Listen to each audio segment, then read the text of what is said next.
आपका इस वीडियो में स्वागत है। यहाँ पे हम बात करेंगे उन कॉमन मिस्टेक्स की जो हम कर देते हैं और हमारे बच्चों की जिद बढ़ जाती है। उसमें पहला है बहुत ज़्यादा एम्पैथी दिखाना। मैंने आपको पिछली वीडियो में बताया था कि हमें बच्चों को एम्पैथी शो करनी है, पर इस बात का भी ध्यान रखना है कि बहुत ज़्यादा भी एम्पैथी बच्चों को शो नहीं करनी है। यानी बार-बार हमें उन्हें नहीं बोलना है कि मुझे पता है आपको ये चाहिए था, मुझे पता है आप इसलिए सैड हो। क्योंकि जब हम बार-बार इसको बोलेंगे तो बच्चे को समझ आता है कि आप जेन्युइन नहीं हैं उसके उसके इमोशन के लिए और उसको बहुत ज़्यादा अटेंशन मिलने के कारण वो और ज़्यादा रोना शुरू करेगा और ज़्यादा जिद करना शुरू करेगा। इसलिए हमेशा एम्पैथी एक सेंटेंस की होनी चाहिए और उसके बाद आपको शांति से उसके पास बैठना है, फिज़िकल टच देना है और वो शांत हो जाते हैं। दूसरी चीज़ है बार-बार समझाना। हमने पहले की वीडियो में समझा है कि बच्चे का जो लॉजिकल ब्रेन है वो इतना डेवलप नहीं है कि वो हमारे लॉजिक को समझ सके और जब वो इमोशनली हाई होते हैं तो वो हमारे लॉजिक को बिल्कुल भी नहीं समझ पाते क्योंकि उनका लॉजिकल ब्रेन अपने आप को शट डाउन कर लेता है।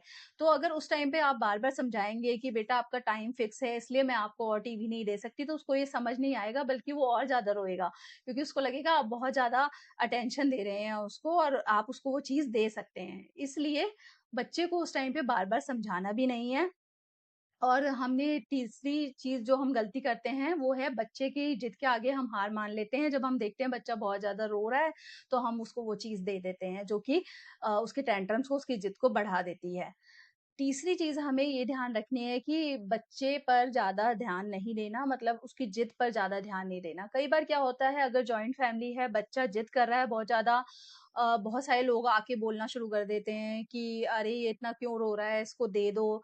तो उसको जब इतने लोगों की अटेंशन मिलने लगती है तो वो और ज़्यादा जिद करने लगता है और ज़्यादा रोने लगता है। तो इसलिए जब आप देखें कि आपका बच्चा जिद कर रहा है तो उसको वहाँ से उठाकर एक दूसरे रूम में ले जाइए और वहाँ पे उसको हैंडल करिए।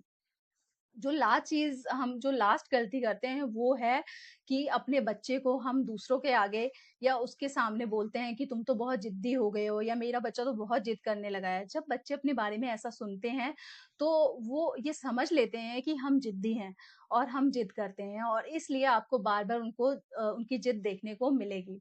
तो इसलिए ज़रूरी है कि ये सारी मिस्टेक्स आप ना करें क्योंकि अब आप जानते हैं कि कौन-सी मिस्टेक्स करने से बच्चे की ज़िद बढ़ सकती है। अब हम मिलेंगे नेक्स्ट वीडियो में। Thank you.